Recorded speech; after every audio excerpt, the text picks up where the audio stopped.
Mutelevu nkwaniriza amachama malungi wonna wosinzidde okubanga otwegaseko. Assalamu alaikum wa rahmatullahi wa barakatuh. Nze Haji Kaziwe Bashir mbazidanga bulijjo lunaku bwe lutikavu nalutuuka n'essaawa zino kakasa program yo ebeera etuuse yatusedda the sharp talk wano wenyini ku STV mwebale kubanga muli naffe yonna gye musinzidde okubanga mutugoberera. Joseph Tamale Mirundi aba yagobye eddabu male ku mayengo ga TV yo yonna gye muli mwebale kubanga mutugoberera. Muzeeyi Joseph Tamale Mirundi mutabani wa Yohana Mirundi ne Mole Namatovu wali wano nsanyusa okuba naye muzeeyi. Amachama malungi. Since I'm an bishop, I don't have problems. Or you not challenges? Yes. And there's so many uses sort of thing. God gave me a brain. Omutwe wali waka wonna. Yes. Nesi go omutwe n'arrogance. Two things. Akalulu kongedde bugumu lyeyongedde okujja. Abantu bamaze okuba nominating abo parliament. Tulinze ku nominating abo president. But the I tell you, you will have this method of lining. Adjusting the trap. Yes. Nabagamba TNRM tejja kusolvinga issue y'aba independence because it is dealing with the methodology, not the idea. Lining is a method, and separate ballot is a method.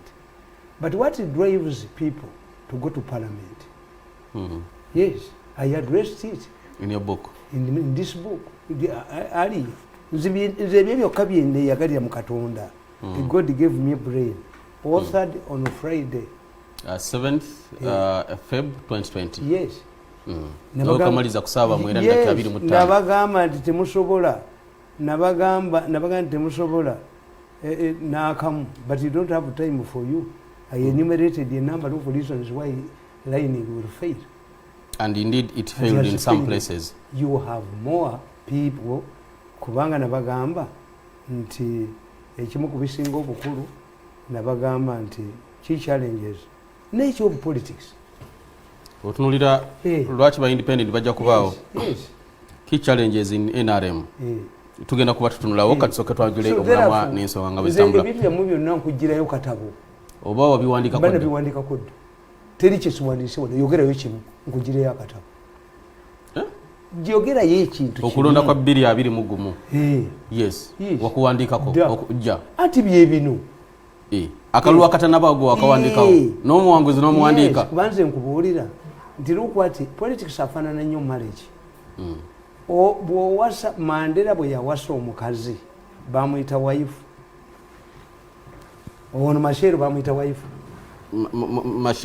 Yes. Mukamandela. A wife is intended for children. A concubine mulala. Ne hostess mulala. Nebo nabakola emirimu gye kutumala kumanya. Did you see any speculation in South African newspapers nti Masheras afuna ddi olubuto? Tekyaliwo. Nebukedda kubira nti embeera ya Nabagereka esanyusa yali bamwe tulya mugema. Ninga babulira abantu kyebalaba kyebasuubira. In Japan bajja omukazi mu World Bank ndi bamutwala nga okuva mu 1969 nga mu Japanese monarchy temuzalibwanga mwana mulenzi. Kakati ate ng'omwana omuwala tafuuka queen aba Japan. Omuwala kasita afumbirwa afuuka komona. Naye bajja omukazi mu World Bank ne bamuteekako pressure speculation yagaana okuzaala ate omutoyi yazaala.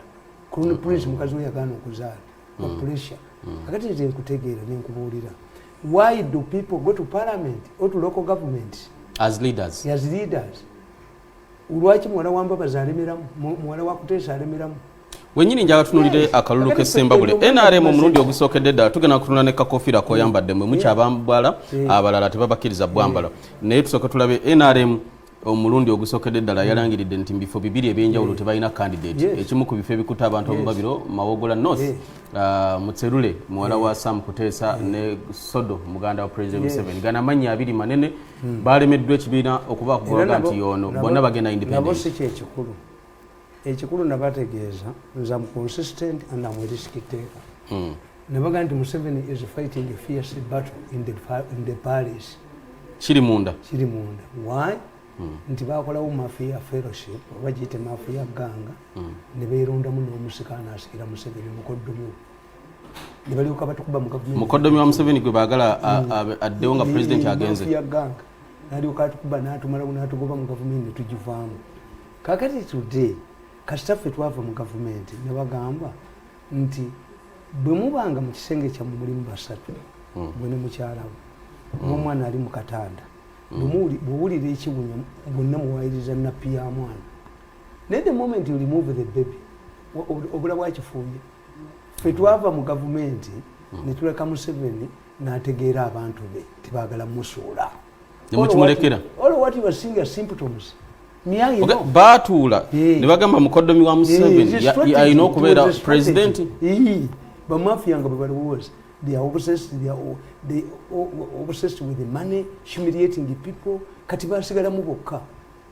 Omukazi yenna omugezi bw'ababba ssente za bbaawe abba waliwo omugenyi oba abba abaana bali mu holiday. The moment you pocket your husband's money nga muliwo babiri, the man will realize that it's you. He is you. Kati ffe twava mu gavumenti tugibalekera beekuba bokka.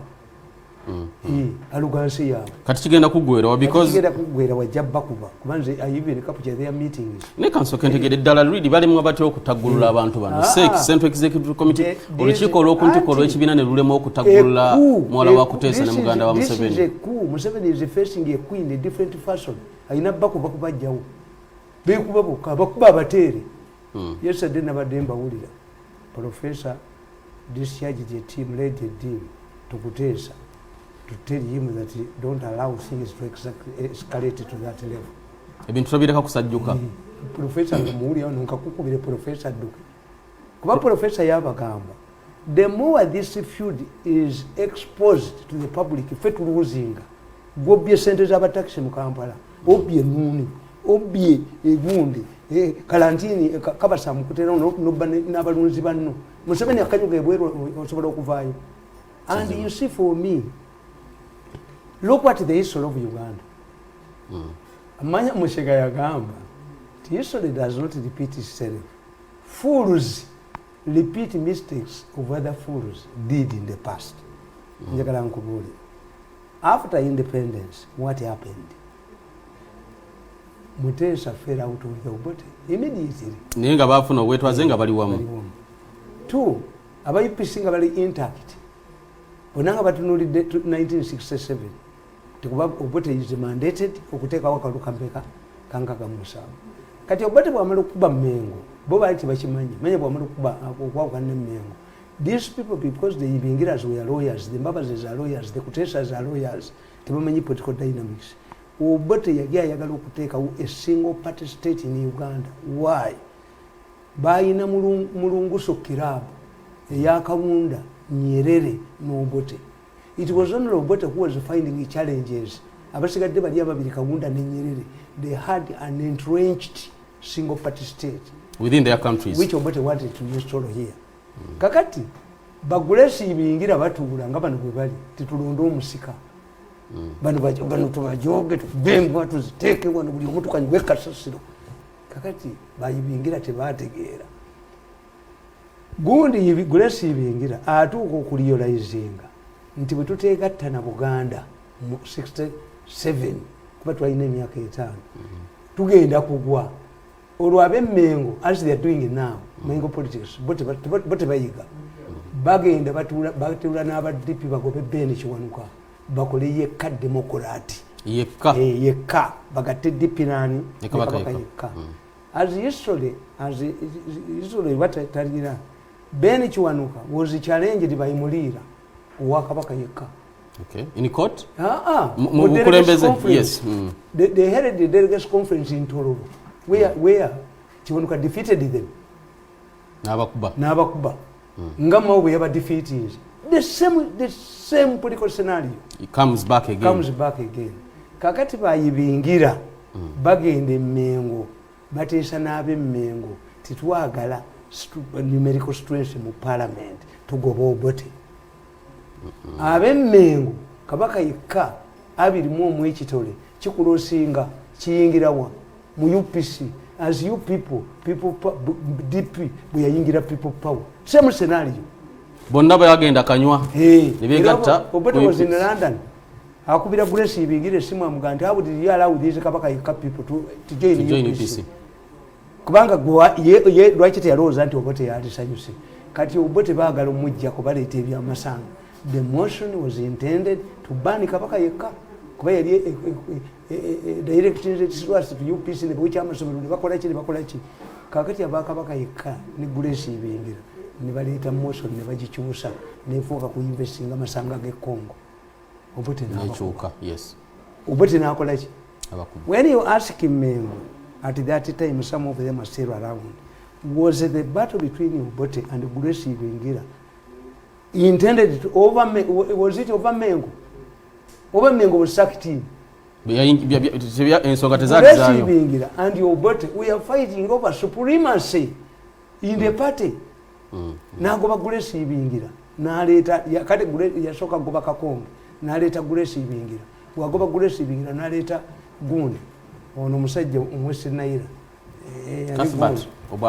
Felix Onama yes kakati Felix Onama wayingirira waawo okay over supremacy kakati a year to the election 66 na Obote n'abakubali badduka a year to the election look ini Obote olwabiweze yawera ebibiina mu 69 kyena bagambira nti kooti yakola dalulingi yayo ku kakofiira ka people power in 1969 Obote bwe yawera ebibiina by'obufuzi Ben Kiwanuka yakwata omusajja n'amwambaza ebyambalo bya DP n'ayita mu kibuga Masaka. He was arrested. The case was hard. Nibanjuwinga do colors belong to political parties. Nebaga look. Nsambia FC ina colors of green na white. Ya DP. No. Kiwanuka asked the judge, you man, my lord. Abali mujana, abasembaga nti abali mujana, bamba the green and white. Do they belong to the Democratic Party? No. No. So court ruled that colors don't belong to political parties. Wenyini wenjagala tugenda kutuukayo ku nsonga ya kakofiira. Let me finalize. In 1969 Obote awera ebibiina nga balowooza nti ajja kuteekawo okulonda mu 70 a year. Look what a year. A year is more important when you study our history. A year to the election. Ngabulayo omwaka ku mwaka lukatu bingi ebikyuka bibeerawo kuba baagala kwetikula mu kulembeze. Kakati bidandisa lya asala amagezi bagenda kuba Obote muna UPC bidandisa lyaleeta formula bagiyita 1+3 waliyo giwuliddeko 1+3 equals to 4 waliyo giwuliddeko no bidandisa lyagamba how do we defeat kabaka yekka people candidate nga gwe singa oyina constituency mu east ne mu west ne mu north obululu bwofunyeyo bwe bagatta to produce national leaders tugeze nesimbyewo Kawempe South babala obululu bwenfunye n'omulala n'agufuna obubwe bwennyini obwe bagatta wesimba mu constituencies zisatu mu Uganda yonna to produce a national leader nga bidandi akimanyi bakuba bakabaka yekka balowooza nti mu 70 tugenda mu kiseera kyo nga sikyakwesimba mu constituency bw'oba yagala okulaga nti oli w'amaanyi mu ggwanga wesimba mu bifo bisatu ebyenjawulo kyava yakituuma 1+3 one candidate 3 constituencies 1+3 nti obululu obuvudde mu constituencies zonna mu regions in fact ewaffe ekyotera gondi Kibedi gye yali agenda okwesimba kati kansoke mbuze ng'olina okwesimba mu regions zonna nti wano mu Buganda wesimbe w'Ettoolo Etteeso mu North nga bagatta toto. The intention wanga yesimbye kuba president yali alowooza nti Obote agenda kuteekawo akalulu mu 7 yes amini n'abawamba mu 7 mugumu. Kakati we move ahead. What happened in 1984? A year Paulo Mwanga bali bafuga yes Mwanga yawamba Obote. A year to election. You look what a year to the election. A year to election. Just like ngawe tuli olwaleero. A year to election. Bano bonna bagondi bye babadde bakola bambabazi era babadde babikola a year to election. Niba messing up okulunda kwa gundi. Why? What they want to okwejja ku Museveni basigalewo bwe strategy yaabwe balowooza nti Museveni ate is a political liability. No, ate Museveni yabakwatiridde. That's what the professor tells them. To the moment ensike etegeera Mirundi n'atufunako data nti Museveni atukuba atukyaye, we are in danger. Kakati bino byonna nkugambye today, look what the sequence. MPs aba DP balagawa mu people power. Like in 1969. Yes. Kakati nojosanga nti semwogerera jeyo omutwe n'atuuza ne bannaddiini mbu Kabaka amuwadde ekirabo anegotiating. He is an agent of these people. Nti abantu bajja kulaba semwogere bamutya. Kakati be muliko biriwa. Motogambye nti poliisi yakubye nga bateekako omukulu w'ekika. What type of brain do you carry? Tugenda kutunula wao, tugenda kutuuka wao ku nsonga ez'enjawulo nga bwe zigenda mu maaso. Omutwe bajase nga bulijjo bwe bajase. Wennyini we tuli mukwano gwange takola nyombe ngejeyo omutwe bajase. Wennyini we twogerera nyina amawulire genda abavubuka ba Buganda n'abantu ab'enjawulo bayambadde amakanzu bakedde kwambala amakanzu basimbudde wali waffe Kawempe n'abakulembeze ab'enjawulo boolekera Bulange Mmengo okulaga obutali bumativu bwabwe nejjo baatuze olukiiko lw'abamawulire abaliko abakulembeze b'abavubuka mu Buganda ne balaga obutali bumativu olw'ekyo ekyaliwo ku lunaku lw'omukaaga naye kankubuulire twogerako biri muno kankubuulire.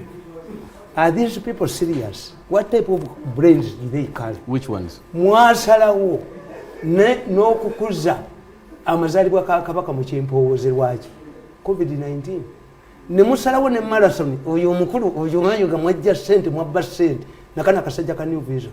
Was it headed? Why? COVID-19. Hey, ate gino emikolo gyo yaweddewo. What type of brain? Yekati TAMALE justifying a police okola byakoze. Yes. Why? Yes. Why? Anti nkubuulidde nti gye munajja omutwe gwonna ono gwe mulwanirira mafia ganga nti mafia ganga erowooza nti ejja kupressurizinga Museveni tugugube tugale bwetuti tumulage. This is not the first time. Besigye yagenda e Mengo ne bakuba amasasi omusajja bamuyita Magala. Betty Kamya mwenyerezi yayincitinga abantu. Where is Betty Kamya now? Tali mwena leo. Magala suffered, they did their dead. But that she justifying ebichamu ebikoleddwa TAMALE. Mulika najjayo omutwe. She justifying TAMALE. She justifying ekyakoleddwa. TAMALE soko tunulire toyinza ku preaching of violence TAMALE. Nokkiriza police byakoze. Mwe bwe mutyo mu Buganda bwe mubeera nze njagala nnyo babakube. Kubanga Mabiko omusajja yasoma ayina diguli mu mateeka yakwata abaana 10 Abaganda n'abatwala mu UNEB bagikube busebagala bamwe diguli. How can you lead a man whose wife has never had a pregnancy to go to the maternity wing to give you a baby? Bakukube Abaganda bafa 10. Endiga za Uganda. Ekizibu kya Buganda kiri kyo olwalero mu byobufuzi olwalero bakirizo bagula nga mu nkaaga na kakati gusoma wano olyokoyogere nti ekyo kinene nnyo. Read there. Kikwata ko ki kasome bimukola kati Mengo bagikubire ddala ekkakaneko bagikube ekkakaneko bakuba Buganda. Yes, the opportunities. Lwaki Saaluwa lwaki si Batoolo walabe ekyali ekasese obusinga babukuba ne balumba abantu nakati omusinga musibe under house arrest. Ate ekyo kyembamba buulya bulijjo ne mbagamba nti omusajja bw'ali akataasa k'ennomba osibira ku nseenene twakita bw'ejjawo olusozi ng'osibira ku malaalo ga Tyros. What type of brains do you have? A state must have coercive forces, but not enforcement. No, TAMALE. A state is mwe kalitaya mukaba bakube singa n'okugenda mu makanzu bakube tiya gas ne bakubani buddu. TAMALE mancho yogerako bantu. Yes, but in order you are being used by who? Why are we not seeing nabagamba nti look muli isolated because you are political machal. Let's first understand what is the problem with Uganda. Whenever Besigye gets in trouble, you will see many lawyers going to plead for him. Why is it Bobi Wine alone? He's having lawyers as well. Katisoma era nku nyingi yeyetika ate n'erinnya lye litegeeza nti nku nyingi zinyiga musiru kubanga lwaki toziwummuza katumale n'erinnya lye litegeeza stupidity. Okatabo nsoma ku kiwano yawo soma bya Buganda. Bya Buganda. When the late Dr. Samson Chiseka got wind of his sacking as vice... Yes.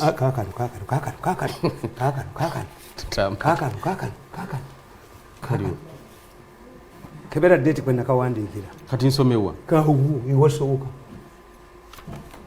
Understanding Mafia Politics, a handbook for NRM cadres. Okay, understanding the phenomenon of mafia politics, a handbook for NRM cadres. Wakawandika di 25 December 2012. Wow, miaka 8 emabega. Okay, ogamba nti kulomukaaga kumachanga 10 nsome mu luzungu ba mu Luganda. Soma ne mu luzungu, soma mu luzungu bakawulize. Okay. Bategera obwongo. On a Saturday morning of November 11th, 2005, just 2 months to the 2006 general elections, a procession of Buganda clan leaders in traditional attires, kanzu, was burst into and subjected to tear gas spray by the police. They fled for their lives and sought asylum in a nearby arch-rival UPC headquarters at Uganda House.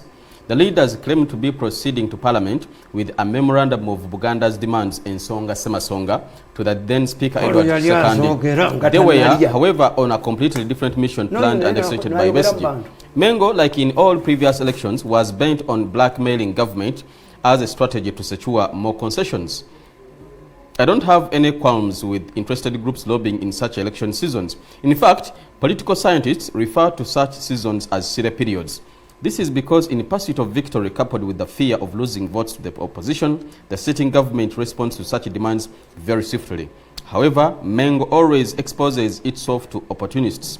Its strategists believe that this proves their political relevance, forgetting that turning oneself into a kingmaker is sure recipe for self-destruction. Ngende wansomewa. Atichiwede. Wewa. Yes, sir. Nawandika chimu 2:12. Wandika abataka bali bagenda nga badda makanzu nga bebakuba tear gas bali batwala ekiwandiiko ewa speaker. Bakitwala lwa mukaaga. Yes. Parliament bagamba bweni parliament mbubakitwalira sekandi nga Besigye abaganda. Lwa mukaaga. Besigye abaganda bakube kubataka Museveni bamukyawa abaganda. Ejongo tulimanya. Ona akyabulira abantu ono. Ono if you are serious Mayega. When countries find themselves that others are doing what is incompatible to their status and relationship, they cut off relations. You close the embassy. Let Mayega as a man return the convoy to government. You. Nibatisa abaganda abana babanabwe kuwerere. Gwe mulwanirira mumumuliddemu. Era bwe yavayo nti agenda kwesimba ku seke akikire Buganda. Kakati mudduka emasaka mbu gundi eyawumula kagwayize munyolo bisopo kagwayize munyolo wait ndi kamu tukampala za kibisopo baba kunganyiza bonna Tamale njaga tutegeere lwaki oyogera nnyo nti Buganda erina obuzibu wansi wa Katikkiro Mayiga ekizibu kikiri ne bonna bwe bali kati Museveni mbwabayite bamaanyi aliye aveeyo ali anedda Mayiga kuluno tojja kulya if you are serious Mayiga. You see, we know deception in Jitegeera. Nti obanga mwali okutekeka amazalibwa ga Ssaabasajja Kabaka. Ne muli mwana okuteeka mu marathon. Is it now the time to think of installing one Kirani leader? Eranga Wambogo, eranga gundi ayina okujjayo. Ate baliwo gwe bagaana okugenda. When? Kati ekiseera kya campaign. You know, some people come to me. The president here does it follow the campaign program. Kine kiseera bwe kiri. Don't bring your rubbish. Ne bobala was on abapakira center abapakira bajja bakuba nnyo. Bajja bateera.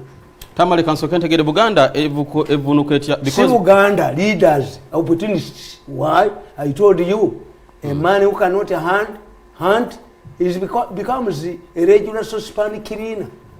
Bw'oba tomanyi kuyigga nnyama yo bali balunebo baliwoleza mu ssente nti kati ayogera mu Katikkiro ayogera wayogera federal wagijjayo badya ne bateesa ne president essaawa 8 awo nkyogera ab'Emmengo ne bajjayo region tier ne babawa ssente. Some of these people were paid money in America.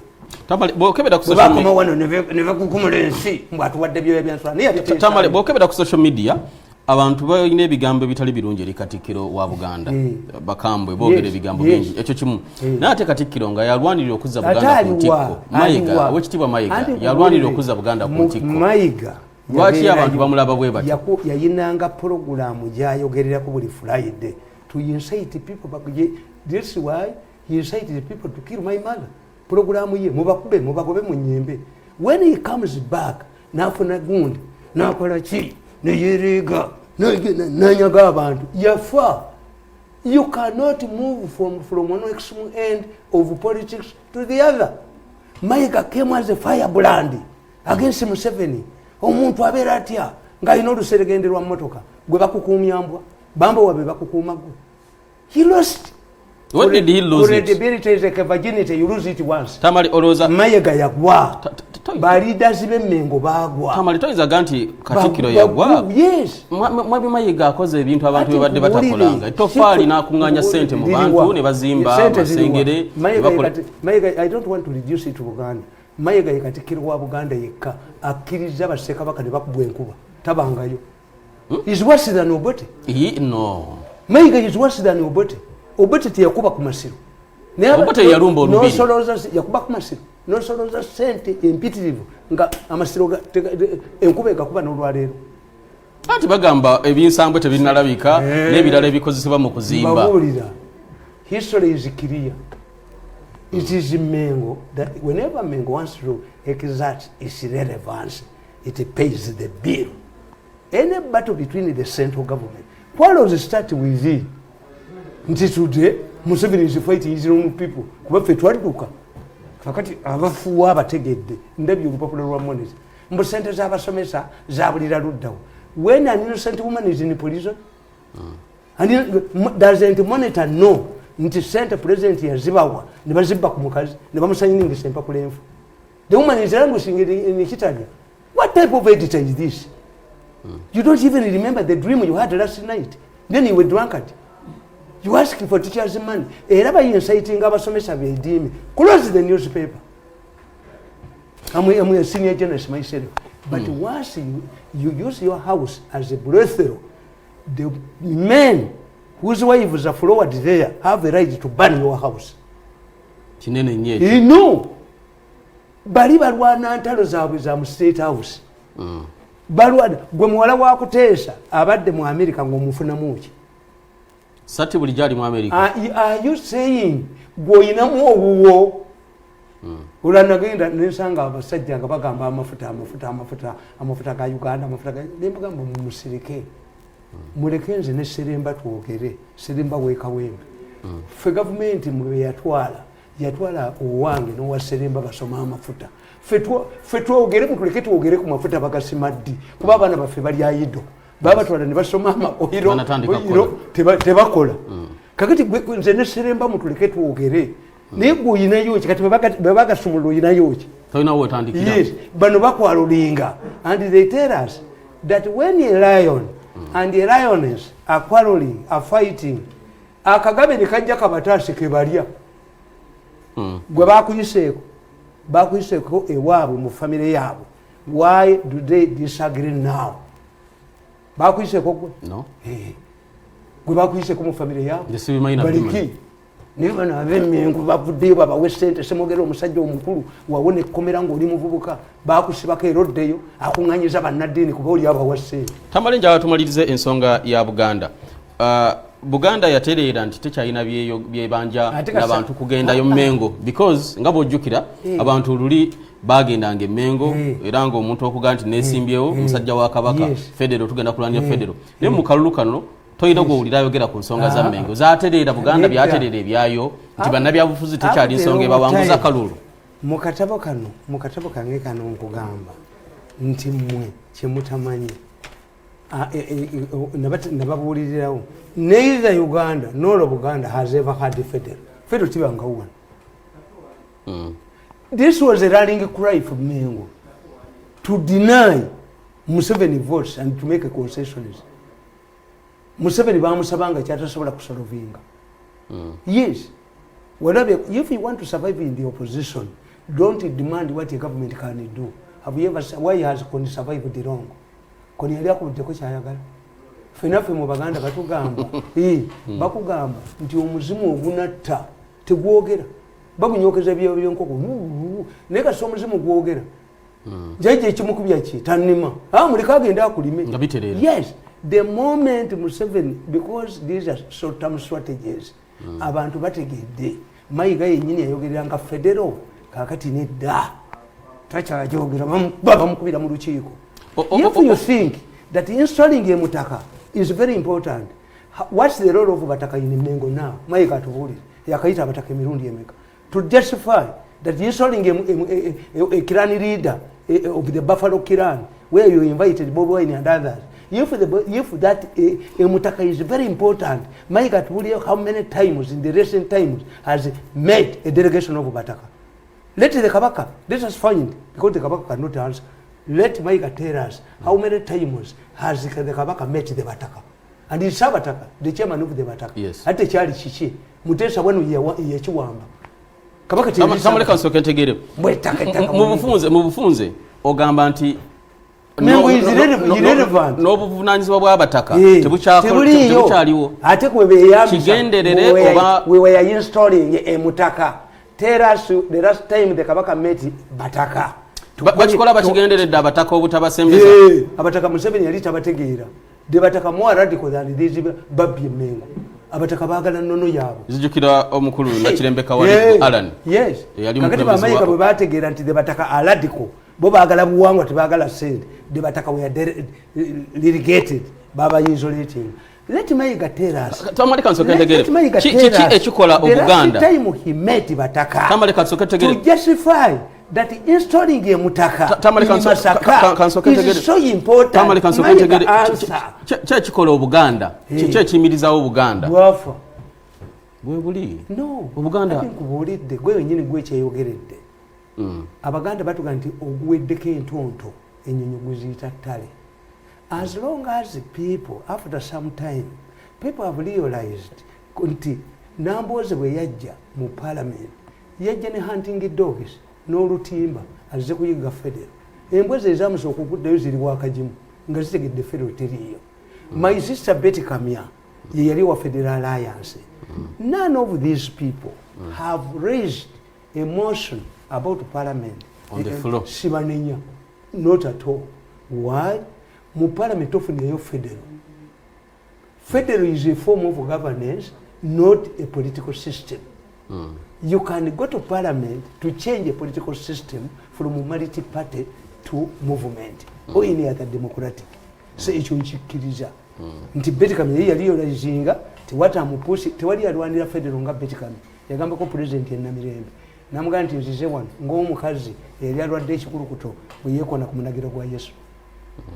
The others were good. Maybe ye yali amanyi nti gyekiri. Yes, but many people kusoma kwaffe. Need the moment you realize your mistake.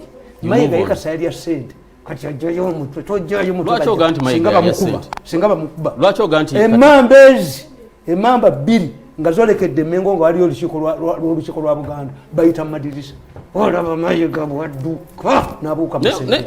Oyina obutali bumativu eri Mayiga saagala buyita busungu bungi. Buganda political leaders they are opportunists.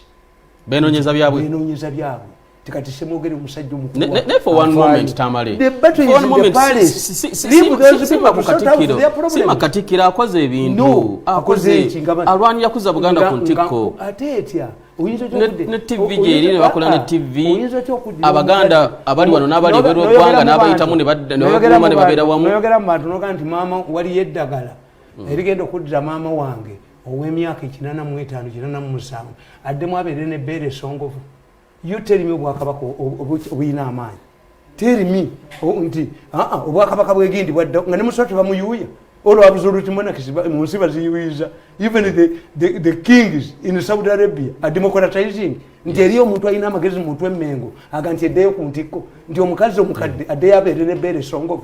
What type of brains Buganda tusobola kudda ku ntikko kuki atatya nge bakoze ku nsonga zaabwe ensonga ya federal ensonga semasonga federal teriyo gwe kenyini wali nyeke Mengo olaba kabaka yave ebweru mbwabuzi najjamu omutwe nga ave Makka ire tewali kachiko ka Buganda kagenda kabaka kwaniriza kabaka babadde bagendayo kubba bululu bw'Abaganda. Kati everything is sorted.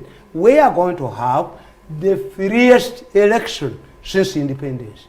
2021 kasaba bimafia waliwo ne gubata nali under house arrest ejogo lyo yabadde ajogesa ensi kati naye ensaji tunuyanga nkoka eri mu luyumba nono kaba mukwateko akyapapala. A government is like a beer, is a beer place, a bar. The moment you vomit, you get out. All the drunkards will come up and remove you. Batamivu bano bajja kugafuluma. Nemo fuwa nti obakange kachituunyire naye ng'ofulumye. Tuli ku STV Joseph Tamale Mirundi gwe tuli naye amacha agolunako chaptok ye Joseph Tamale Mirundi bingi byetugenda mu maaso n'okubanga tunulira nomination zawedde ez'ababaka ba parliament linze ng'ennaku z'omwezi 2 ne 3 okusunsulamu abaagala okubeera ba president abaagala okusimba ku president. Njagala Tamale atukubira ekifaananyi ne tocha akakyoka by'okulonda katugamba waliyo scientific campaign teri campaign za bulijjo nomination ziwedde kikyolaba ekiddako kati osuubira ki kuba abantu bamaze okusunsulwamu nabagamba yes campaign oba se campaign nabagamba teriyo scientific elections era ninjibagamba kasoka wan vowel nakugamba tulina kyogera kyesina mu katabo kati ntandikirewa ku Robert Mao oba final katabo ke bayita scientific election a snake in the pot scientific election semusota guli muntamu atugamba nti ku nkomerero banna ababaka ba parliament aba NRM abali basuubira okutambulira ku mugongo gwa Mwami Museveni bali mu kattu ng'abalonzi banyivu gye bali olw'enteekateeka yali egudde gye baali baagala okweyongeza emyaka 2 mu parliament. Olw'ensonga eyo okusoomozebwa kwa Mwami Museveni okusinga okubeera obunene kwa scientific campaign okubindabinda ate nga bamafia bennyini be baagala okutembeeta ensonga eno tebasobola kukkiriza kulonda kuyitibwa kwa science oba scientific election kubanga kiremesa bamafia omukisa okubba obuwumbi n'obumbi bwa ssente nga bwe badde bajja bakikola mu kulonda okuwunzikiddwa. Mu scientific election mu kulonda okwekina science kitegeeza teri ssente yonna egenda kufulumizibwa kuweebwa kakiiko oba bukiiko bunoonya kalulu ka Museveni. Ssente zijja kuba zisindikibwa butereevu eri structure eza NRM nga LC. Siraba mukisa gwonna ba mafia bana babadde bezibika ssente bwe bayinza kukkiriza kino. Ate tutunulire ku bitongole ebikuuma ddembe bibadde bifuna obuwumbi n'obumbi bwa ssente okulaba nga balondoola okulonda basobola okukkiriza okufiirwa. Kitabo kya Tamale Mirundi abiwandika mu Luzungu naye tubiteeka mu Luganda olwakadde. Kino kindeetera kuwanga mpa empunzika yange nti tetugwana na kulowooza na kwonoona budde kulowooza ku kya scientific election kubanga kino kigenda kuleeta obuzibu. Oludda oluvuganya gavumenti olunafu lulowooza kulemesa na kuwangula ali mu buyinza kibeera oludda oluvuganya gavumenti olunafu nga terulina ssuubi lya kuwangula ali mu buyinza kaseera kabeera kazibu nnyo gye bali. Kye babeera balina okukola okuzzaako kukola bikolwa bya ffujjo na butabanguko. Basobola okutwala omukisa ogw'abantu ababadde bakoseddwa ennyo olw'ekirwadde kya COVID-19 aboludde oluvuganya gavumenti ne baleetawo kye bayita revolution enkyukakyuka ey'omuggundu. Enkola eno egenda kubanga efuukira ddala kikemo kyennyini ewatali kuba nkuŋŋaana za bulijjo omukisa ogubeerawo gwokka oba ekkuba eribeerawo lyokka kuba campaign ng'abantu bayita ku radio oba ku TV nga bannyinizo tebajja kukkiriza bwe bavuganya nabo kwesi kubeera ku radio zino na TV olw'ensonga etegeerekeka. Ate tulowooze kikyoyinza okulowooza ku kuba akalulu n'okumala okukuba akalulu ng'obudde bwa kafyu tebunnatuuka. Kisoboka omulonzi naddala omuvubuka okuva mu kifo we yalondedde n'addayo ewaka ng'alizaati tebannazirangirira. Kino nakyo kigenda kuleeta emivuyo egitagambika. Kye kinaabeerawo ku basirikale aba LDU abanyumira okuba amasasi singa embeera eno ey'akasamba tukebeera ebaluseewo. Abanaalemu okuwangula akalulu bajja kulaba losers shall see cases of losers claiming that ballot boxes. Tujja kulabawo embeera y'abantu abanaabeera bawanguddwa nga bagamba nti akalulu bababbyeko akalulu kubanga obubokisi bwakwatiddwako. Era bagambe n'okugamba nti n'ababadde babakiikirira gye balondera babagobye mu kifo we balondera. Ensonga eno esobola okukozesebwa ab'oludda oluvuganya gavumenti okuleetawo omuggundu ogw'enkyukakyuka. Nga bino byonna mmaze okubisengeka bwe nti mpa amagezi nti laale zigwana okuba nga zikkirizibwa naye abantu abanabeera ku laale zino babeere nga bagoberera ebiragiro bya COVID-19 ng'okwewala okuŋŋaanira wamu babeere nga balina sanitizer okwambala masiki n'ebirala. n'ekirala kyendowooza Tamale mirundi yawamu katabo ke kano aga nti okulungamya n'okusengejja enkola ey'okutambula oba ebyentambula okusobola okulaba nga tebakkiriza abawagizi kuva mu kitundu kimu kudda mu kitundu kirala nga mpunzika bateekewo ebifo ebironderwamu ebirala ebiwererako ddala kisobozese okuteekawo amabanga aganaabeeramu abantu abanaabeera balonda tuteekewo social distance eya meters 4 ng'ebiragiro bya ministry bwegamba ku nsonga z'okulwanyisa ekirwadde kya covid-19 yakawandiika ku lwokutaano nga mu Julayi nga 10/2020 mu makage n'akawunzika ku ssaawa 8 ku makago ekabalagala nako yagadde nkwogereko akawandiika n'akamaliriza ku ssaawa 8 ku lwokutaano nga 10 Julayi 2020 mu makaga nga ekabalagala ekyokubiri bino byolowooza byekola byokka let me tell you bamafia bwe baba balowooza ne bannabwe abali mu mawulire fe tebatulowoozaako nti we are thinkers mwe abatali nabo something kills the other are you aware that we have carried out a mandatory testing in Uganda on COVID-19? I have not yet been tested.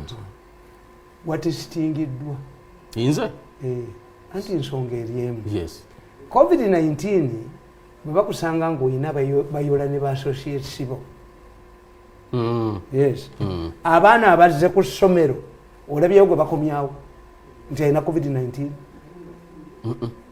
kitegeeza batesinze maama we ne batesinga kitaawe negye bakolera mu butale negye bakolera nawe yonna naffe bakwano babazadde baabwe Diana eggwanga lyonna baalikebedde covid Diana yali badde mu mawanga agategeera yadduse Tamale olw'abaana okudda ku masomero kitegeeza eggwanga lyonna baalikebedde bakebedde omwana nenyina balina okubanga bamukebedde n'abantu be babeera nabo omwana bwe yazze n'embwa zonna nazazikwata n'embwa z'ewaka zali ono omwana asangibwa nako yali badde azzibwayo eka nga bali ne bateekebwa mu isolation center we have tested a large percentage of our population on COVID-19 and it is safe. ababbi bakunamye kati it means two things the figures are either alarming oba abantu bakwata ebiragiro bya president byebagamba ng'abantu si balwadde Tamale kakati tuva ku ekyo tugende kalulu let us wait bwe tuva ku ekyo nga tumaze okukola tukiyita gundi omusajja agula emmwanyi afumita mu kutiya tayiwa mmwanyi zonna kakati ekyo testing tugifunye nga tweyambisa buwoomuki buyita buwoomugandizi abaana bonna bayingidde ne babapima era bano ababbi abaali baleese waliwo yali aleese 2 million kit nga asobola agenda kuba trillions za sente aleese sanitizers aleese ebipande ojja kubimeketa mulenzi gwe ojja kubimeketa ndaba profesa agamba mbu tubitembeye bwe mulaba bitwala mu masomero mwonna nga ndayenduulu mujja kutuula nabyo kakati today if we know we have this picture from the resumption of schools kakati lale atojigaana this one brings us to here to number 2 yes nti abantu bobuzaavinga kuba nkubuuza nti if it is true ng'abantu babadde bawuliriza president byagamba kyembaga nti at times Museveni's actions are not celebrated this means that people listened to Museveni and as a result abaana abagenze tebayina kitegeeza naye wakati bayina kakati bwe kiba goyinza okusula mu nyumba erimu emisota nedda tosulamu yes why kijja kuwojja tojja kukkiriza yes toyinza kulya mmere erimu butwa if the people listened to the president's advice on how to avoid COVID-19 why do you believe nti bwe natuuka mulale bajja byerabira oyo Diana ne banne babirimu aba education Museveni yabakubye children have gone back to school using his own task force away from the SPOs of Ministry of Education miyingo ngagenda Minister w'ebyenjigiriza yes when do you learn to resign to take responsibility nti nze ndikaka munkubye mumazeewo ntegenda mu parliament kaka tugenda mulaba I cannot go tugenda mulaba ne tusoka tumayize Tamale nominations zawedde for approval no ekigenda okubanga kidda ku make bricks challenge weri Tamale banna NRM bakkirizibwa okutambula ne beetaaya ne bakola byonna bye baagala. On the other side opposition tebakkirizibwa. Anti kakati kye tugenda kuba mu kalulu kafaanana katya. Nakubuulira ne mbagamba nti they don't reason. Kubanga mu magezi ge balina bano abasajja bagezi temubasobola. Bano opposition gye mulimu yaabwe. No opposition yaabwe. Bamafia yaabwe be baateekawo opposition. That's why you see someone like me toyinza kubiyindabamu. Kakati nkugamba nti bano obulwadde tebukwata BNRM.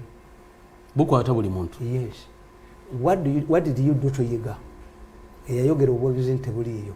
Bamusiba ne bamutwala ekitali. Agenda nakufa cause of bo. Pastor Yiga. Why didn't they apply the same strictness and toughness ku bano abekalakasi? Tangu odo yalimba abantu. They will face discipline. No. COVID-19 is not a disciplinary matter in NRM. This is not a matter for a party. COVID-19 is a matter of the life. The Health Act, which we are following. They would have been arrested and handed over to courts of law. Luzira. But the moment NRM nga nabo lubakwata nga babakola bwe bati. In politics they tell us that political power is influence and advantage.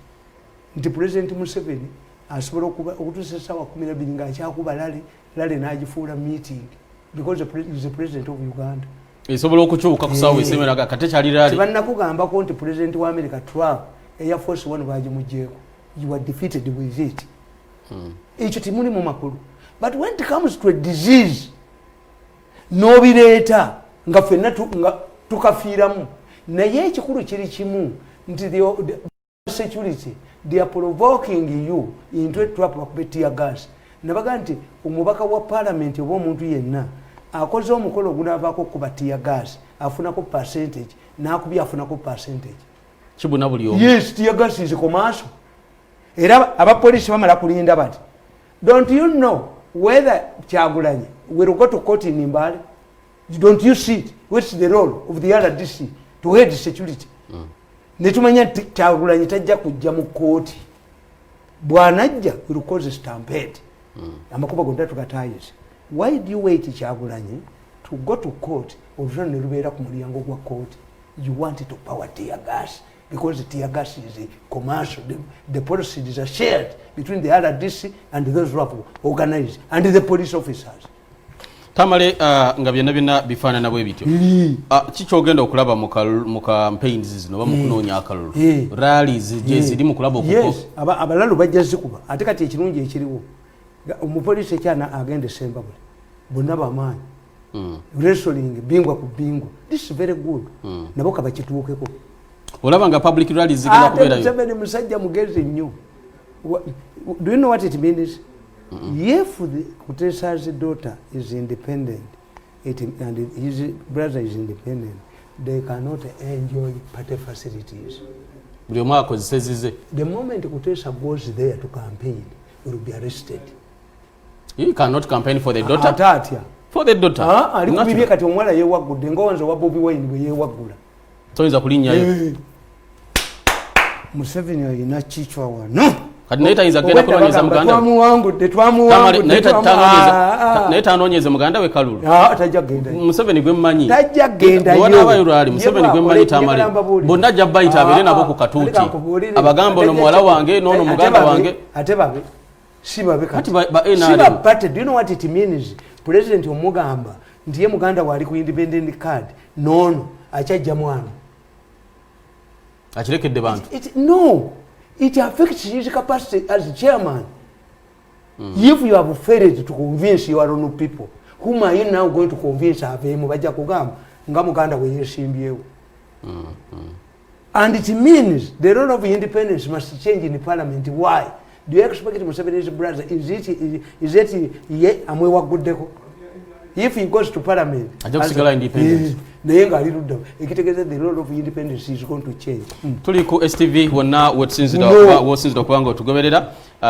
Never naffe bwe bagatta obwongo tugenda kubatungulamu katono nnyo bwe tudda shortly Tamala tuwulire kitegeeza amagye ne poliisi okulumba ekitebe kya NUP Kamwokya nga bwe kyabaddewo olwokusatu lwa wiiki ewunzikiddwa kitegeeza ki eri ekibiina kino ne demokrasiya n'ensonga z'obukofiira Tamala yakyakambala abalala babubaganye katudde akaki akakofiira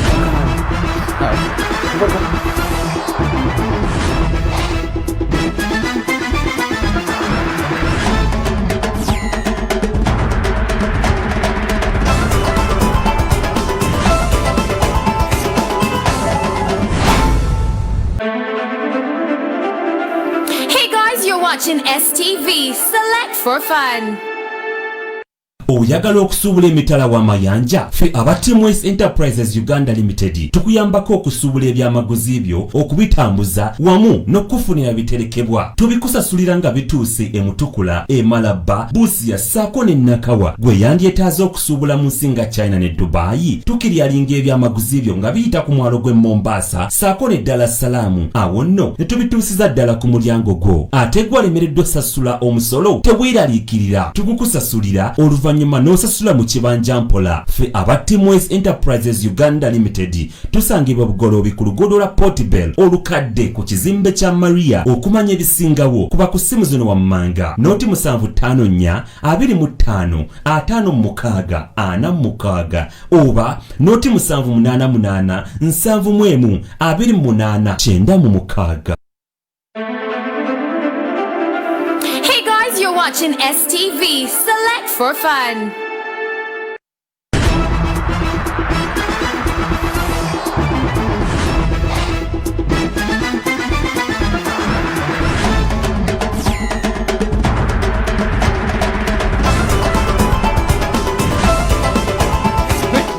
webale nnyo nyini ddala kubanga otugoberera ku STV kwetuli nze Haji Kazibwe Bashir Mbazira Joseph Tamale Mirundi mutabani wa Yohana Mirundi ne Mmale Namato wali umulambo baguchimawa chebuza umulambo baguchimawa ogwachi umulambo baguchimawa gwafiride wa accident. Yes. Why do you go to Mengo? Why don't you go to wo mutaka gubaganye oyo tear gas bamuteke kamwe ne dagaliri to busolo tubabone tubabone omulungi kinene nnyo Yesu yadire busy nagisura mu nyanja zino zebali andala. If you have such a brain, why don't you go where the function was? To mourn where the function was. Why do you go to Mengo? Mengo tedi makulu. Chabadde Mengo. Ate bana bakkiriza ogenda mugulu musingo. The people who would protest first would be the Bataka. They have their chairman. Ni bayina abazukulu baabwe. Bemuduke. Meya we Kawempe yiba mukutte. Eriye jogo li mulowooza mbu Museveni abaganda bajja mu obululu. Tekiriyo. This is provoked. It's provoked. Nze bwensanga bega nga asaba sente nemubuza gobulwadde nti nziku wejenoonyeza ekyo wejenoonyeza nziku accident nziku wejenoonyeza ng'ogirumba gye. Why don't you go where the function was? Ne bakola ki? Kadaga bwe bakubira ababaka mu parliament Kadaga yavikisinga one by one bwabatwalira ebimuli. Why do you converge in Mengo mbu babakubira emengo era nabali bwe bali bagamba nga mulika agamba kino nobatete yakitokolako bagobembwa ku STV kwetuli ne Joseph Tamale Mirundi yonna gyosinzidde okubanga otugoberera mukwano gwange olwokusatu lwa wiiki ewunzikiddwa njagala tutunulire embeera nga bwetambula. Waliwo abaga nti kyali kyalwawo okubaawo waliwo abaga nti lwaki kyabaddewo poliisi yalumba ekitebe kya NUP ne batwala ebintu bingi wangi waliwo poliisi ng'enoonya abasa omuntu omwana bamusadde asegenda mu ekereziya obeeraga musawo. Poliisi mukulabako lwaki yagenda Tamale nawe somawo wakawandiika nako Tamale tubeeko Tamale nedda ndekaamu naawe Tamale ekyabaddewo ku lwokusatu why you are hunted lwaki bobweni bamulumba Tamale yes I predicted nti bajja mwasembo ati kasome kali rudda waka Bobi Wine victory or revolution ebyaddala akatabo kano Tamale nakawandika 217 akansomesa nnyo naye kanda bibi bwano kansubire sisomangawo ogenda yes nakamaliriza ku Sunday nga 23 July 2017 ku makaago ezana gye wakamaliriza yes Okulumba Bobi Wine kulokusatu wabiwandikako. Da nti ajja kulumbibwa. Kukyalo katakufaako. Ane Tamale njagala obutabuno obumpenze mberenga nabo. Nze mbambuleta. Bagamba nga president mbwa buwandikira. Ekyo bwandika ku macha. Okuolo ku macha. N'abutumya. N'abeera nabo. Kakati kale kandabe. Soma is Bobi Wine's triumph a mere victory or a revolution. Wetandikira page 26. Some politicians have dismissed the recent victory for local musician Robert Kyagulanyi Ssentamu, also known as Bobi Wine, in Kyadondo East by-elections as inconsequential, while others consider it as a new dawn on the horizon in Uganda's politics. This is my personal view. In my book, Nsambo, Is It Victory or Defiance?, which I have partly reproduced, I made the following observations. I pointed out that Nsambo's 47% vote in the fight for the constituency spelled doom for Buganda. Since then, several unprecedented events have happened. The Baganda have rose up against Buganda Land Board and rejected Chapa Mungalo campaign. Chapa Munyuma. Oh, Chapa Munyuma. Checho kali sebo.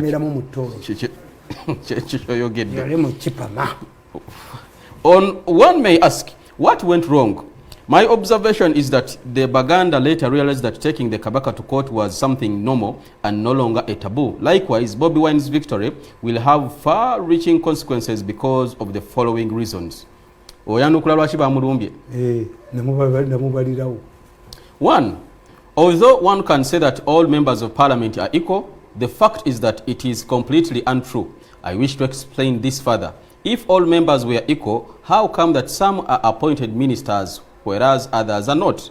Secondly, why do some members contribute to debate in parliament while others spend years without making a maiden speech? Furthermore, isn't it true that city-based legislators beat their counterparts from rural areas on mass mobilization? The reason is simple. This is because legislators from urban constituencies have much more influence than those from rural areas. This is so because revolutions that culminate into fall of government. This is so. This is so because revolutions that culminate into fall of governments start in cities. If I may ask, how many rural groups have ever removed a government from power? Even if it happened, leaders must rely on city dwellers after a successful takeover. In the former Soviet Union,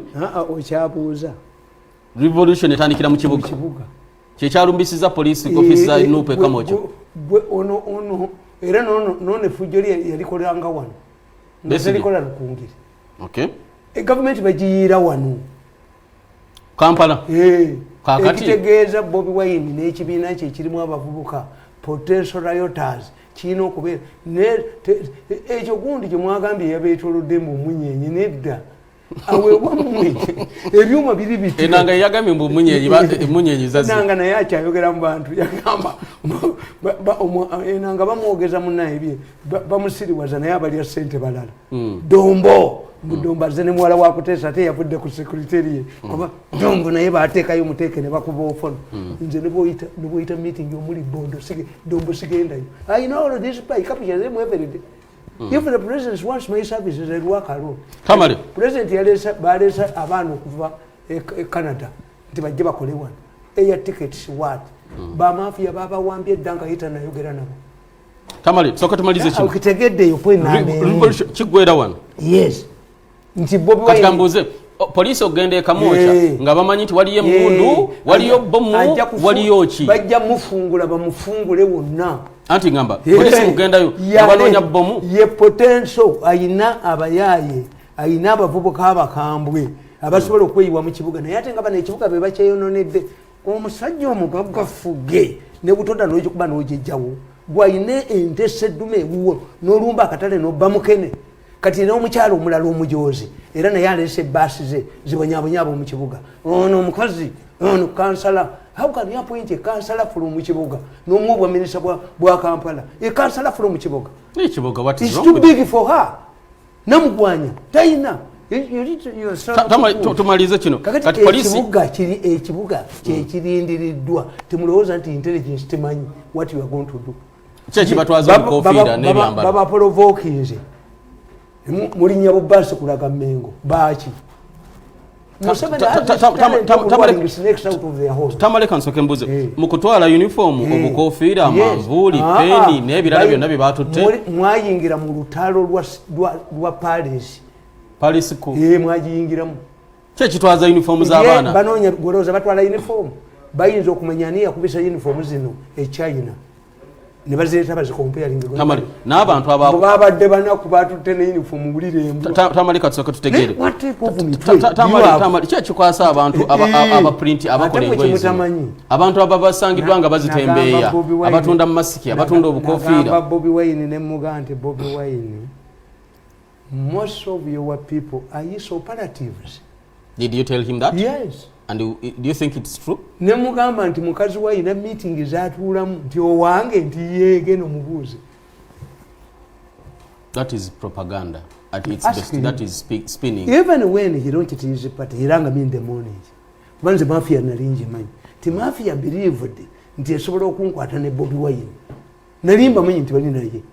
I knew that Bobby Wine is party belong to the mafia gang. Tamale mukugenda eno kati polisi yakwenchinze thirst yayo enyota bateredde kebagenze banoonya t-shirt ani yakubya t-shirt zine China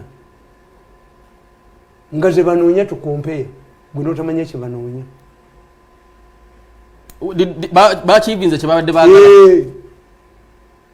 era kati ye yazikuba China amanyiddwa kubanga Tamale nejja atunulira abantu be bakwatidde Busega kubanga atukwata kuba kati ayagala tugoba let us create trouble for him to aminge gundi wapi you are not Paulo Muwanga hadi chogera chi Tamale chogera chi ku security engeri je kulamu emirimu gyayo chogera chi ku security n'engeri je kulamu emirimu gyayo aneje yo mutonde batamukuba kumubetenda Tamale mukugamba grabbed from the poor baba kubane babatirawo wano Tamale kansoke mbuze akakofiira ko oli mutuufo kambala why not lwachi abambalo bwa fashion ya suit yange mama akakola Tamale lwachi abambalo obumyufu kalabye ko basi kaliko Museveni lwachi abambalo obumyufu yambala t-shirt iliko Museveni lwachi abambalo obumyufu nsonga anti nkugambi nti eyo case yabalema you would go to court baba provoking into battle bagala okubategeera kankubulire Besije bweyajja Besije muzira ono Besije dokita mulala Besije ngeddaluuli eri mutwala erukungeri nga commissioning oluguudo Kaguta road nga Museveni alugulawo nkeera nga aniguka nga atambula n'obujoso bamulinda Busega kyekyamkwasa 2.5 wepanka oyina amaanyi mu kibuga tie bamuyolera Busega era walabe ekibuga ekyalimu walabe ekibuga ne kibeera upside down bakwata Besigye supporters bene bagenda mu court. Your Excellency, we are suggesting that Besigye should be tried at Nakawa court. Why? Because whenever he comes to town, people will riot. Museveni yabagamba, I want Besigye to be tried in the High Court. Wakati mu kibuga? A humble Besigye came to the High Court. But you saw the riots? Yes. Walabe ekyali mu kibuga? Ate government bwetuuka okusharinga power n'omuntu. Abatamiivu tebayinza kukkiriza mutamiivu asesemye. Ne bwafuuwa bamufulumya. Gundi ojja kufuluma, gundi ojja kufuluma. You are talking about a state. Tamale is with coercive forces. Tamale kansoke mbuze. Once somebody emerges in a country that has more power than the state, then the state has abdicated the responsibility. Is the government then accepting and conceding that Kyagulanyi is having more power than the president by doing this? Ate singa agiina singa bamukwata kapa egenda nekwata emmesebe neginyweza nesooka egirekamu netambula negikimanyi nti komawo nekezinga kali Joseph Tamale Mirundi gwe tuli naye munange mwe kyemwali badde mukola. Don't talk about violence. You are infiltrated. Tamale kansoke ntegere. Is this going to be the kigenda okubeera? Most of your senior people are bwekitibe kigenda okubeera police raiding n'ebirala ebigwa mu kubi. Kakati ye Museveni abategedde nti bano balwana nabo balina ekikono emmengo. Kubanga incident yabadde Masaka wa Ejugu to Mengo. Yabadde Mitiyana muggulu. Ejugu to Mengo. Did Museveni raid a session of the Rukiiko or a Bataka meeting? Wonna we babeera Tamale, wonna we babeera si kituufu balumba. Abo nga tubategeera nti mwebali kabaka awadde Semwogerere ekirabo Semwogerere agenda kujaguza ekirabo naye tabannaddiini yemuveeyo. Museveni has this talent of luring the snakes out of their holes. Muveeyo tubategeere nti waliwo babakozesa bwe bakutte ku mafiya mwe mukaaba. Lwaki mwe mukaaba? Tuli ku STV erigwe munnange atugoberera Tamale. Now njagala tumalirize ensonga eno. Tugenda mu kalulu naye nga minzaani yeewunzise emisana tuku. Abambala obukofira obwa yero it's very okay. Abambala obumyufu babwambalira mu kutya. Akalulu kagenda kufaanagana katya. Ensonyi zaabawedde ko temucha organized. I always tell you ne jingendo kwogera mu bantu. Titunuli ekifaananyi kya Bobi Wine kiri everywhere. Ebinene bakinywesa soda. Ekya Museveni gye kiri. Babitaddeyo mu paaka somewhere. Babiyuza. Tamale. Anti amuteri. Tamale manyi bifaananyi bya Kyagulanyi bibabiziza biyitirivu. Poliisi yennyini nga yebijeyo ku mini price ne bakwata n'abaana mu byalo gye biri gye bakinyweza soda olabye bwe babetenta omuserikale omutwe. Kitegeeza ki? You have built your campaign on violence. Never see agent violence. Why? You know that the movement supporters sibalalu. Lwaki nze mpisa akakofira kange mu kibuga bakakube nnyondo mu mutwe. And I'm honest. People now honest. Nje kasejja ka Museveni kali honest. That's why people respect me. Naye gwe bamanyi nti nze ngenda okuboogereramu nembaga ezo t-shirt zonna mpya. Naye mwana kyatabaako na kitabo kyakaddiwa. Ng'abadde asoma. Where the old t-shirts zaabawa. Akalulu bwe kaggwa nagende omusajja minister nga tunoonya t-shirt tuziraba nasanga wayina t-shirt gundi amakutiya 50. Nezyo ne 10 nesole waffe nga akalulu kawedde nenzigabira abantu bazambala. Naye nga yazisirikidde because Museveni is fighting an internal rebellion. Mu kigenge kibakubye bukubi.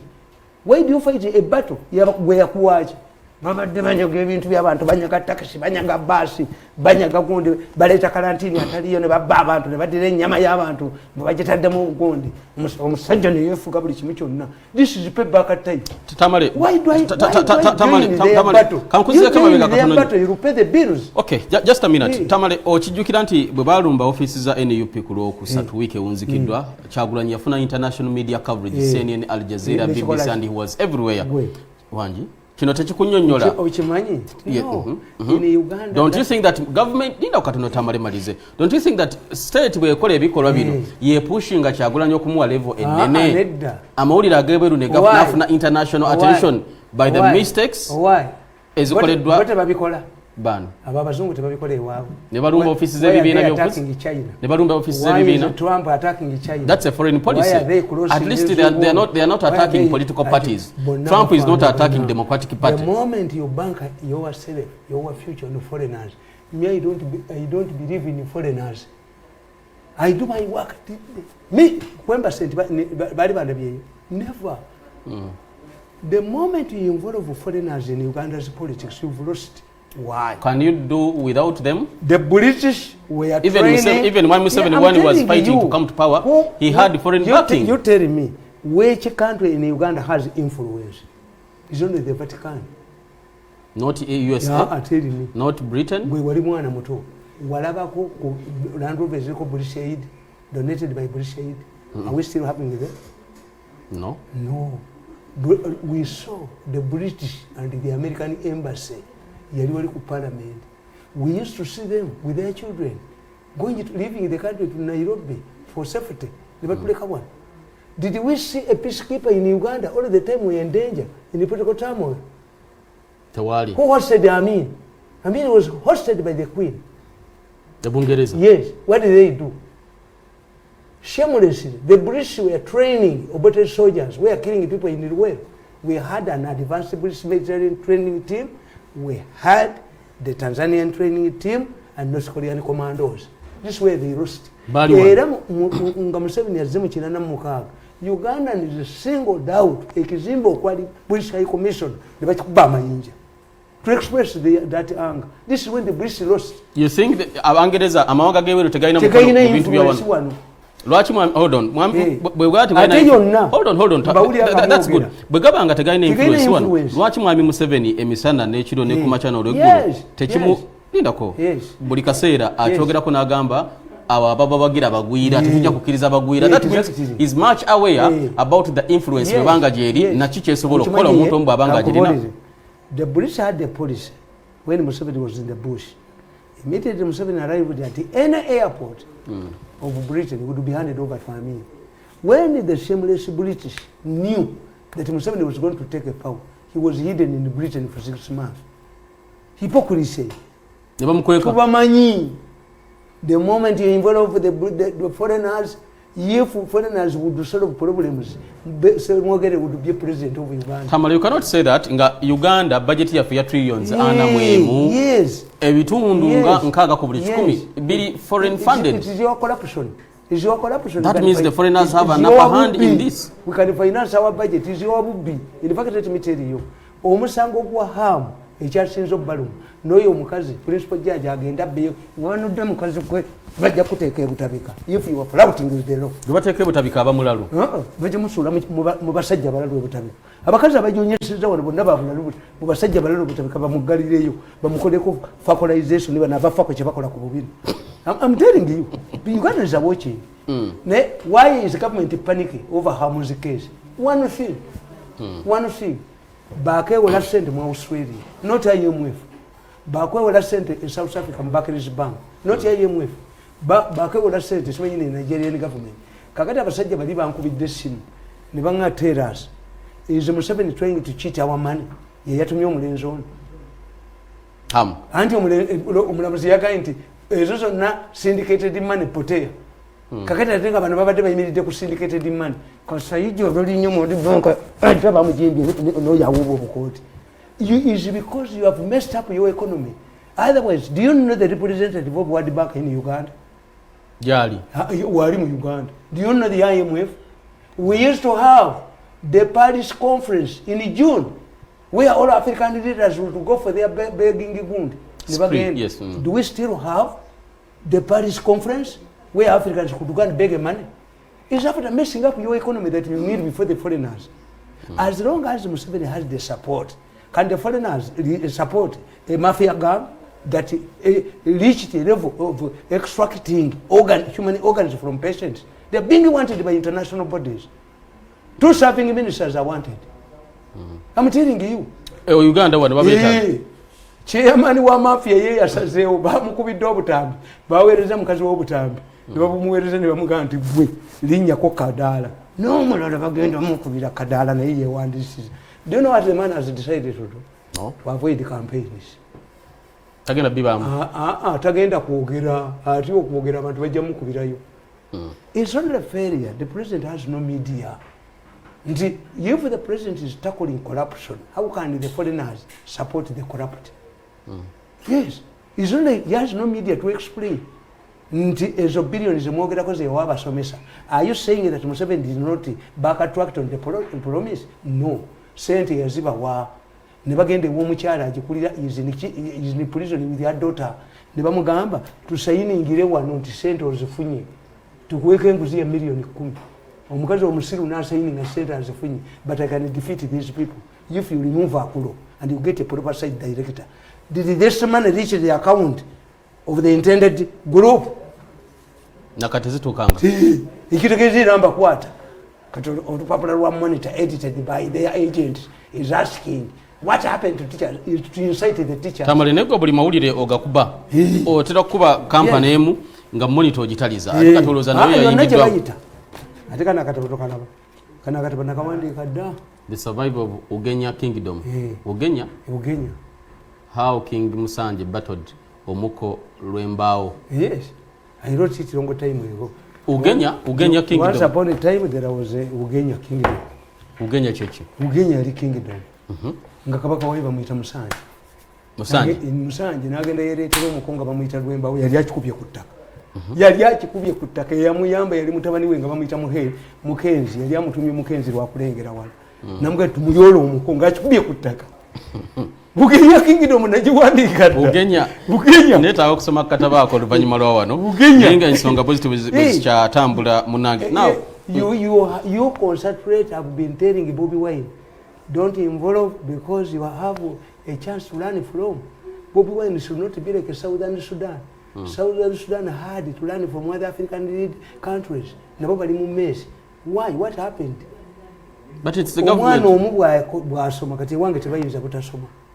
Ababo. Omukasa kulembera ogumusululu kwambata. Kakati go Bobi Wine. Olabye ku kisudde babesije. Violence. Besije agudde? No, besije kiro nabadde mulaba ekiro nga ali Fort Portrait. Tongoza plan B ngenda tugenda gitulako. Launching and bwakola is no longer in charge. You have failed to poison your husband when you were in charge. You were wife. How can you kill your husband when now you were a house girl of somebody? You had all the opportunities as a leader. You failed 5 times. But it's the government that put up that force. Why has Mao survived? Tamale. Mao is polished compared to other leaders. Mugisha is polished. What do you mean polished? Nabagamba ntife abaganda twasomesanga nnyo abaana baffe obugero. Emmese zaatula ne zigamba tekapa tugiteekemu ekide envubuka eyiriitira tugiteekeko ekide ekide ekyo enaakwata ani kapa enkadde neziga nti owaye mwina idea mpya ng'eyaba n'ey'okusimba mu mugongo ebyo twabirowoozaako ddaffe abasajja bakulu obutatubola bwandiika dda nti eyo paze ey'okusiba kapa ekide twagirowoozaako dda temulowooza nti tuli batiitiizi kapa. The question is ani asiba kapa ekide mu mmese mmese ki eyeevayo okusiba kapa ekide ng'ekigendererwa kiri ki pazo bagiteekemu ekide bwebejja abagiwulire. Era kapa enkadde zagamba nti fe survival yaffe is to avoid kapa. Tetuyinza giriraana bwe tugiwulira nga tutema twayiga movements zaayo. If you want to remove an incumbent comfortable president weyambisa ebyo bya violence bya Museveni is a master of violence.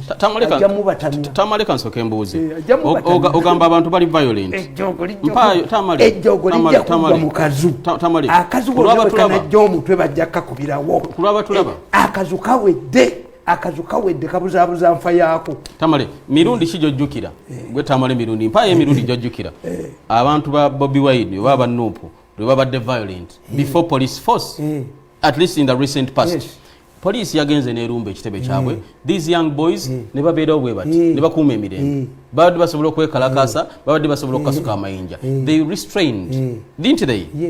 Lwaki ogaa nti bali violent tamale ndakati ne bagenda ne abaana babakutte wabalayo babakutte ne bano abasangiddwa nga bambadde ebyambalo byabwe ne babibambulamu ne babakola byonna bye babakoze mu mirembe. Where is the violence in this? If he is doing this is okay. Where is the violence? Bobi Wine used to sneak out of his house. Does he do it now? No, it's not called democracy tamale. It's a violence because ogamba abantu nti no bali violent. Zenkwe kyokulabira kecheche kyabadde okulokusatu. Abaana batunudde butuni is not out of fear but out of courtesy. Nebaga balungi kati atera babona ataddemu abaganda engala bina amakanzu ebyo bagenda yodda kabaka yagoba muliika ne boche ebyo betaga tamale kichamu kichosanga tamale kichamu kichosanga tamale tugene mpola adowe kanzu tadduka mpola tamale kanzu ngamukubye bulungi tadduka lwaki we kanzu tadduka tamale kambuze kichamu kichosanga kutawanya ekibuga kichamu kichosanga tamale kambuze. You were talking about two things. You were talking about the original Bobi Wine and the people who are sober.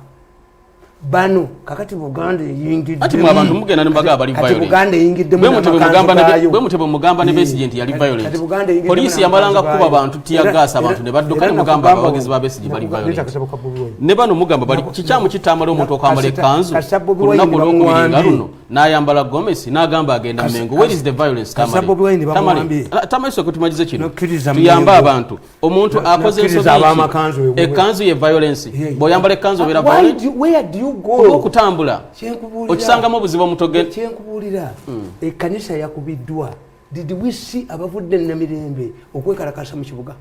Tamale abantu bali mu kwekalakasa mu incident ensonga kijolaba nga nkyamu tamale singa tiyagasa ate omukuba mu ddirisa mwennyini tewali afuluma obujuzi obwo okweyambisibwanga omuganda okweyambisibwanga ng'endiga. Let me learn this from you tamale olowooza omuntu bebeera bamukozeeko ensobi nga kino ekyabaddewo ne bamulyaza amaanyi amisana ttuku ne bakuba abantu effujjo ne libeerawo reaction y'abagoberezi hold on reaction y'abagoberezi ebeera eki kuba reaction y'abano batambudde bagenda Mengo kubuulira bakulembeze ebibaluma hold on gwolowooza bandikoze eki okay ogambye bagolooza bandikoze eki anti nkugambye mwalekayo you to demonstrate nga babaganye okuza emikolo gya kabaka mwalikayanye nga babaganye naye mwakkiriziganya even the closing of the churches the president is not declare he called a meeting of the church leaders and agreed today obulwadde buyitirayo yes kati you tell me what has happened in Mengo golooza bandikoze eki oba batambudde bambadde gomesi n'amakanzu ensobi ki gye bakozaawo oba bisopo yakubiddwa tear gas mu church did you see the Catholics picking up pangas waliwo abakutte amayinja bano bakutte raid Lubaga Cathedral nga terina kyekoze I'm not a practicing Catholic I will be the first one with my gun ejaggendayo nga ogirumbye innocently kati bano we have a dictator who wants to kill Catholics in one I will fight today I'm not attending church service but maybe in the future I will attend because but the moment you use a church to fight the government it will be blacked out church religious institutions tezina role mu state affairs gambye church bazigadde emirundi emeka naye tojja kulimba titugenda kutuuza mukulu wa kika ekyembogo bwadde yagala batuuze waki owenkima osaliramu amagezi batuuze owenkima mboko kevuge batuuze omugema omutuuza mu busiru nga bakuyingiddemu nti bidandi akikozeseza bakikube we must preserve the government seems to be in a state of panic not the state of they are anti nkugambye batya buli kimu n'abakulembeze abensikira n'abatudde n'abantu abatunda mu masiki n'abatembeeyi babakwata n'abaana b'emyaka 17 that's the provocation omwana ono atunda gundi lwaki atundiriza Bobi Wine zitunda ebintu bya people power bitunda kalwaki mubakwata anti kyenkubuulira that one I don't agree with the government why NRM yakuliramu voluntarism manya okuweebwa obukofiira n'emitwalo ebiri obulabako waliwo n'obwomutwalo ogumu in 6 months the only person has bought my enkofiira 100 mama kyame yawangudde akalulu they are not used to buying things baba wabuyi but for the opposition because of the urge to take a power bano ebyamuseveni babinoonya bibbiramu to these people why have you been quarreling with the people power to engage in a campaign because Museveni needs to power money to use cadres balyoke banoonya akalulu Bobi Wine atandikirawo era nabagamba nti mmwe kasita mugenda mu nkuŋŋaana Bobi Wine abakubirwaki Museveni okuba olukuŋŋaana yeetagisa biliyoni 10 ne bubbaasi bwa Nalweso ne buyoola Kirolo ne bwe bagenda okuwa 55,000 Bobi Wine does not need money because this group is agitating for change ebyo mbitegeera nti lwaki kakati ffenna bugundi buno bwetusinga okugula bwa bbulu maskis za bbulu ziri medical toyinza kunteekako kenalemu akali kali kuba omubbi yakakola kalinga nnika y'omwana tusobola ikanoona buno gavumenti of Uganda bulinga nnika z'abaana bubbi katumale okuwummulamu katono nnyo we get back shortly kyali ffenna mukono gwange tukomawo katono nnyo babakuba embo STV tudda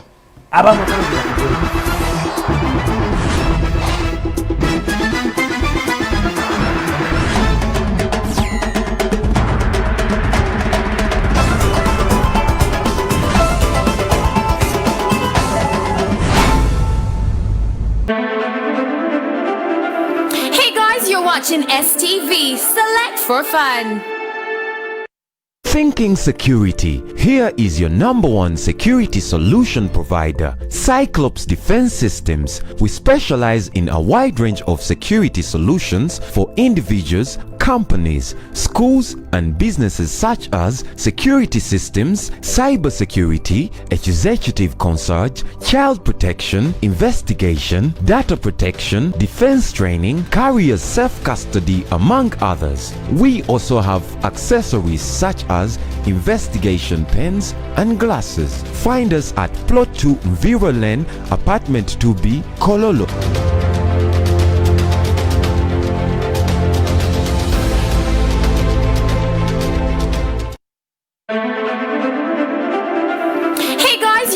STV. Select for fun.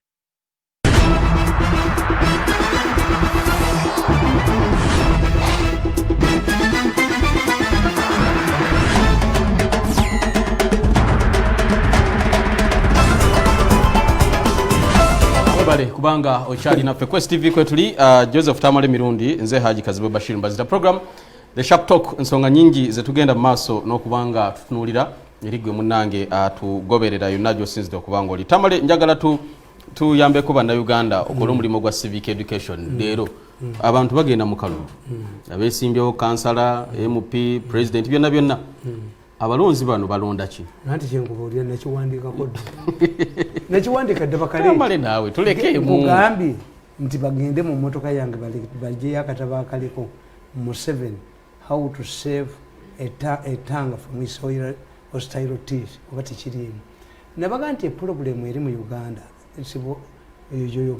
civic education. Yes, why? People must know the qualities of an MP. Who goes to him to be, who can do well in parliament? But they know tikoleta kunyonyola abantu n'abaabwe tebayitamu kasitoba bulire bisaanizo n'abaabwe tebajja kuyita yagala okutwalayo nabo tebakola ki tebayita this is the problem akatabo kange bakayita gundi kwa serotis akaliko olulimi kakati soko otebereze a knowledgeable man like me. If I'm taking somebody to parliament, must be eloquent, must be knowledgeable. Nti agenda kuisa budget, agenda kuisa chi. That's why we in secretarial committees. Secretarial committee of finance ni koji. Yamala mujiji. Na tukulira kachoke byenfuna. Anti yamala mujiji. This is why bali abasajja banozana banaba westana bwe baba balonda ebyo babimanya. Nti first of all kandi washomachi. Kuba tugenda mu baki. Parliament is of educated people. You don't find many people with the equivalent coming from northern Uganda and western because they know. They are informed. Now, yeah, it is here where you see somebody peddling federal. Italiyo. Why? Ibirataina. Nabaga nti ku parliament eno kati if I'm electing a parliamentarian, mala kubuza obaddeyo mu parliament. Or contributing to parliament. Point of order, point of information over a substantive motion. What has been your contribution? That's why parliament is dominated in Abagamba. Tunulira gundi ono bano bemuyitaba for rebel MPs. Nsereko Sechukubo n'abalala babiri. Why are they the shining stars in NRM? Nti gundi mbwatekamwa yavuddeyo n'ave mu bende n'akuba omuntu w'ebushenyi minister. Everybody wants to what has made me strong as I am. Everywhere you go you shine. I shine. Ati tebayina ne kibanyega nasanga abasajja jjo nimbabuuza nga nva sese lingeze kuberekera mutawani wa Serwanga Rwanga nimbabuuza nti ekyo kifaananyi kyane omanyi mbidde yakuba ekifaananyi ng'ali mu suuti era mu buyaye bwe bwali bange mu buyaye bw'e Kampala mbidde ebyo bakugamba yange mu buyaye bw'e Kampala nebwe ng'otufaananya emirundi bamu twekubise sire. Why am I acceptable everywhere fighting for people? Sifunamu nti kino ekitabo kirabagana amasimu gonna gano babadde babba abantu bapasita basheeke baani nga bakutunza ennyumba yo ne bagamba tugisabire ssente ne bazikubbako nga bafere bali mu Kampala. Yes, bakolaga ne police era kati ewo n'ensangi wonna police yabajjawo baosa ababbi ate otaganira ki. They are making statements, they are bringing statements. Nalabye n'omukazi nti muliraanwa wange yeyanziba neighbor yamu babbi amayumba amayitirivu disi Petrol City ekyengerako babadde basinzira okubba yo bagigadde ne badduka kubanga nze ebyuma byange nfuula conversation ne kasome duration yani nkulaga essimu olaba kola namba y'essimu ekubye afunye gwe bakubira ne bakulaga ennaku z'omwezi ne nkulaga ebyuma byange bakulaga bawogedde ebbanga ki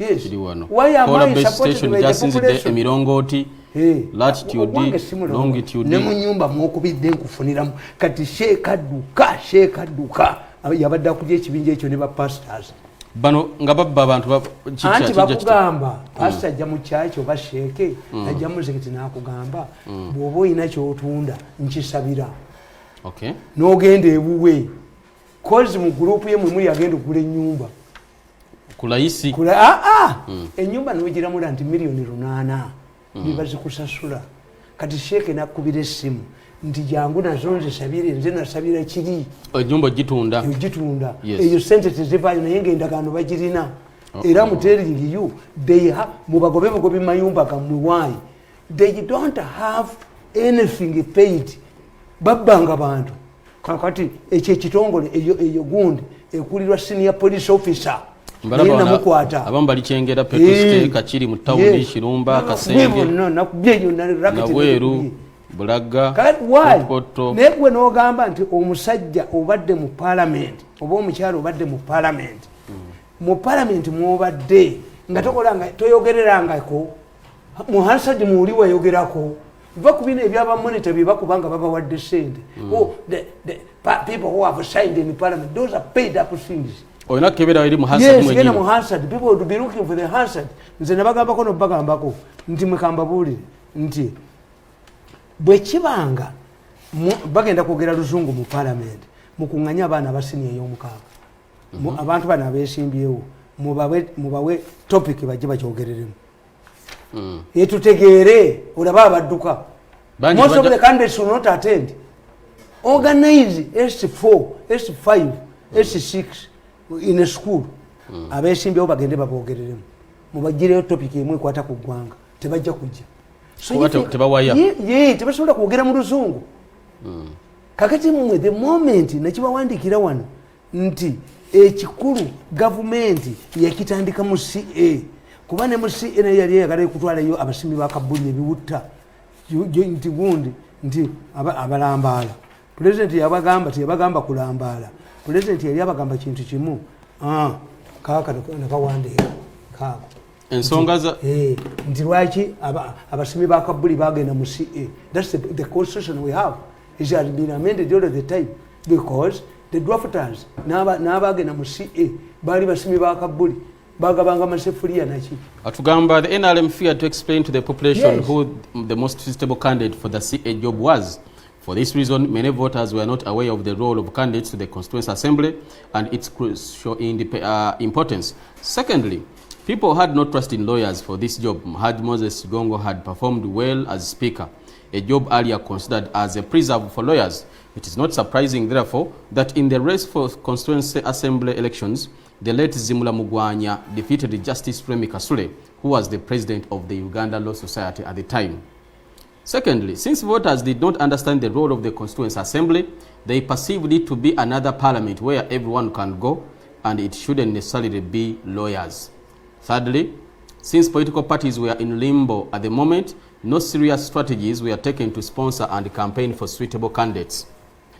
Fourth, the issues that dominated the public debate at the time were federal and political parties.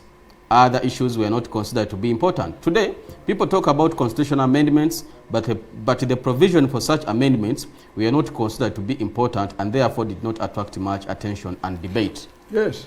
Bivira ddala ku CA nakawandiika okuba nti olwaliro abantu balonda abantu abatali batuufu wakawandiika ku Monday nga 25 July 2018 emyaka 2 n'emyezi nga 3 nembaga mugende mulonde naye nabano batya so mukulaba okolowooza nti waliwo abakikola kagenderero obutanyonyola abantu bisaanyizo bya mukulembeze eyagwa mu kalulu Bobi Wine gwe yakuba ne mumukomyawo lumonde bwako nabaddamu ne bamuwa why don't you give somebody else a chance ekyogamba goma wangu ne tayina kudda ne mujuzi go mwalese naye nani we wamweraka we wamuchotera ikitegeze yo constituency mujifiru temuli we naleba ekyadondo east sitenda yagudde yakubwa dda pius mujuzi okuba ekyotera yazi bibamu kati ekyo mujikirize temuyinaamu muntu nti mukampala nebaga mukampala muli mwana mwabena ali mutadde mwani mukampala mulina mwana buli wamu basimbyewo nembaga nti Lord Mayor Ragadi nze ndi musajja mugezi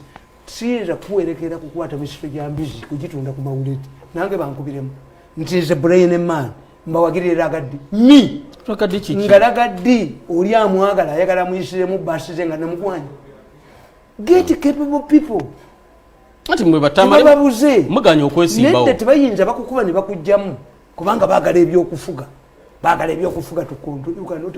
lwagati lwaki olowooza nno talina bisanyizo ng'ate ogamba Bobi Wine alina ebisanyizo bombi bayimbi ye mu nnyimba ali mugundi mu bodaboda ali luddawa ekifaananyi kya Lukwago wakirabye even the picture alone the photo alone yes olabira ddala omusajja gentleman ayinza okuba ne weaknesses ze naye nti kamiliyoni eyabuuka n'agweri ng'amaazi omenye bagamba nesiga nti yaginywa bagamba nti enjaga ekibi kyayo eziba amaaso ekintu ekiri ewala ekifuula soota kati oyinza okuba mukalina n'olowooza nti wenkana wano amagulu ne gamenyeka tujja sinkana omulundi oguddako tubadde ne Joseph Tamale mirundi ze Kazibwe Bashir Mbazira mbagaliza kwa bulungi sinonyesa sikuwerekerako kutwala misiro gya mbizi ku mawuleti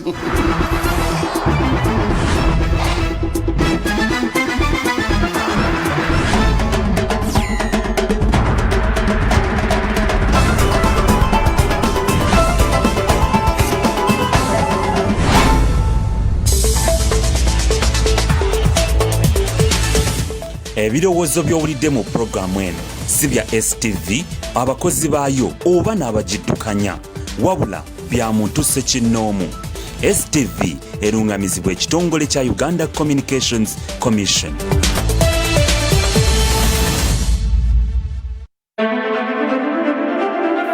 Hey guys, you're watching STV.